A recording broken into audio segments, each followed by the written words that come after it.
All the problems in the world are caused by Great Britain, Northern Ireland, Israel, Palestine, India, Pakistan, all Great Britain. We need to void the Union. Are you an anti-imperialist? I'm pro-England. Yeah. Okay. And so you brought the flag here today England. because of England, yeah.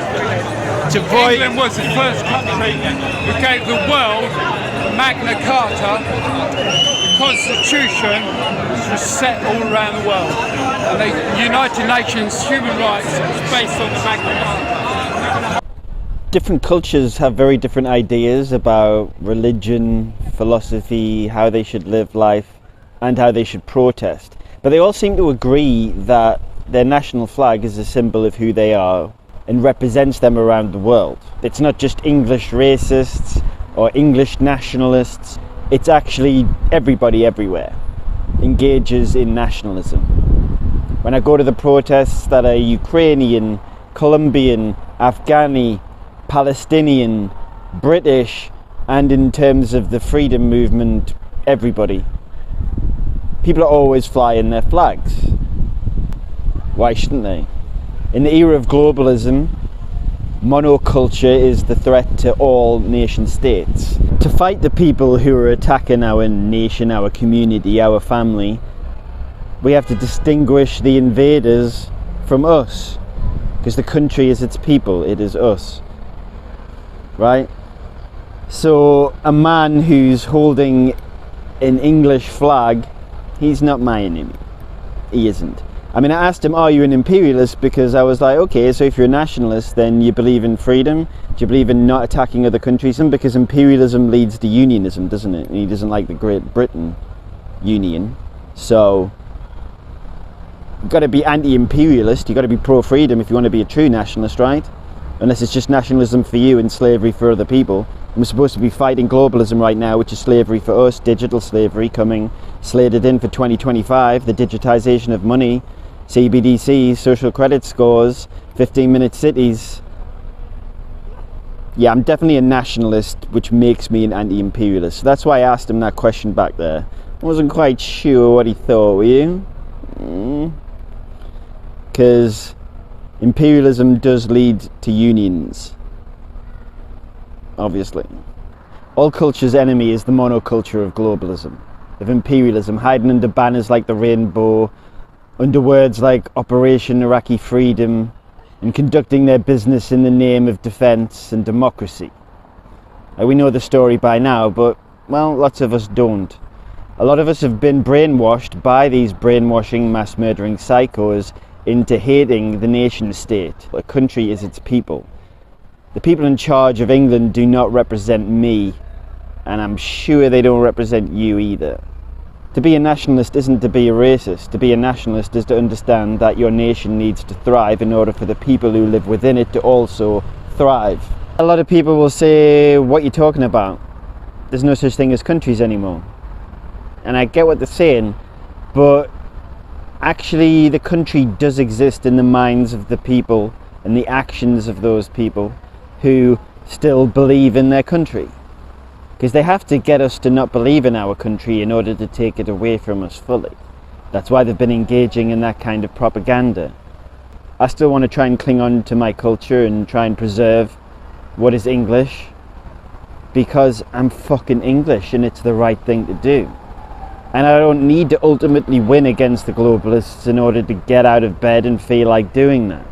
I just need to respond correctly to the situation and do the right thing.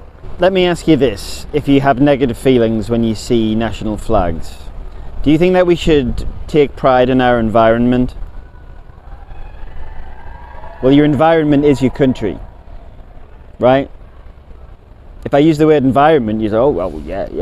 No, your country is your environment. That's where you are. That's who you are. It's what binds you together with so many of the people around you, right? So if you take pride in your environment, take pride in your country. It's that simple. If you've been propagandized into having negative thoughts when someone says England or you see the St. George's Cross, I mean, You might have problems with the origin stories of the flags of whatever country you come from, whether it's got an AK-47 on it or a Red Cross. But the fact remains that everybody around the world uses these flags to distinguish themselves from each other and to represent their own culture, their families, their communities. That's what we do. And that's under attack for a reason, because global imperialism is here. Stop killing! We want peace! We want peace! So there's a reason why there's nearly 1,000 US military bases that they admit to in just under 2 countries. I mean, obviously they need to attack the concept of the nation state in order to do this successfully. But please don't hate your country just because they told you to. Don't give up and attack your own civilization, your own lives, your own communities by constantly slagging off your environment, your country. Do you think it's going to get any better if you just slag it off constantly and blame the actions of the decision makers, the controllers, on the country, like everybody? Because they don't represent me. Those fucking weirdo freaks don't represent me or my thoughts or ideas or my culture. They're attacking my culture, and they're attacking yours too, wherever the hell you are. Don't use words like country in England or Albania or Portugal or wherever you're from to describe the actions of internationalists who are trying to attack the nation state. That's just dumb, isn't it? It's just not right. Internationalists who don't care anything about any nation state because they want to take over the world and install their global corporate controls over us are the opposite of any nation. They hate nations, hence them forming the United Nations and calling it the United Nations rather than just, monoculture nightmare. To be a true nationalist, you have to be anti-imperialist, because imperialism leads to unions, and the unions of countries is corporate fascism and not nationalism. Nationalists just want, in my idealistic view, sure, nationalists just want the best for their country, for their environment, for their family, for their communities, for their friends, for their children, so that they can all build generation upon generation to make their civilization better. We're only going to actually have a hope of trying to make our environment, if we want me to use that word, our country, better, if we actually get positive about our country and start to try and make it better. So stop voting for political parties that work against you, who are funded and founded by the elites. A bunch of miners didn't crawl out of the pits and set up the Labour Party and that then went on to take over the country. No, that was the Fabian socialists, okay? They were rich people, the richest people, the Milner Group. We don't have political parties to vote for. It's up to us to form relationships and form communities with the people around us and take pride in our country, our communities and our families and protect them. That's why everybody wears these flags, That's what they're on about. They want that, all of them, everywhere, every country. The people of every country want that. So stop slagging off your country because you're not making it any better, and start slagging off the right people. Blame the WHO, the WEF, the UN, the ones enforcing global controls. The Preparedness Treaty allows them to invoke lockdowns just because they think another scamdemic is coming. They've attacked the sovereignty of the nation state completely. They've taken it away. Do you know that yet?